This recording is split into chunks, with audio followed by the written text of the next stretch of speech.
In the early afternoon of July 17, 2014, New York Police Lieutenant Christopher Bannon was driving to a meeting when he spotted a group of men at Bay Street and Victory Boulevard on Staten Island. They appeared to be selling individual cigarettes, commonly known as Lucy's. Such activity was not unusual there. However, the community was starting to gentrify, and authorities in New York were focusing on quality of life issues, a strategy often referred to as broken windows policing. Bannon, who is white, didn't have time to stop himself, so he called back to the 120th precinct and told the desk sergeant to send officers to clear the corner. The police viewed the men selling Lucy's along Bay Street as negative conditions that needed to be dealt with.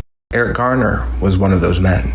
Standing 6'2" and weighing over 350 pounds, Eric was hard to miss, and the police rarely did. The black father of 6 had already been arrested or harassed numerous times for selling Lucy's on Staten Island. In his most recent encounter, which occurred earlier that month, Eric was approached by the police and flailed his arms and complained of harassment until they let him go with a warning. This time would be different, though. With their commanders pressuring them to do something about the corner, the officers couldn't come back empty-handed. As the lieutenant's edict made its way to the 2 officers who would eventually arrive on Bay Street, Eric went about his day, oblivious to what was coming.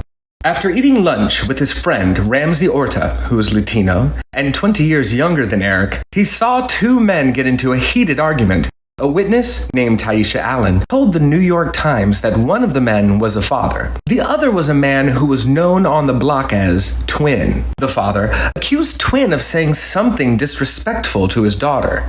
Then, he punched Twin in the face, prompting Eric Garner to jump between them and hold them apart. "You can't keep doing this," Eric said, according to Allen's recollection. "There are kids here."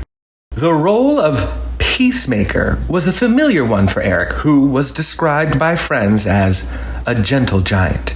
His interest in stopping fights was not entirely altruistic, though. Eric, a devoted husband and father, supported his family by selling loose, untaxed cigarettes on Bay Street. Fights attracted police, and police were bad for business. In fact, the Denzians of Bay Street thought the 2 white, plainclothes officers who showed up a few minutes later were there about the fight. However, when the officers got out of the car after circling the block twice, they didn't try to find the fighters. They instead made a beeline for the big man in a gray t-shirt and cargo shorts.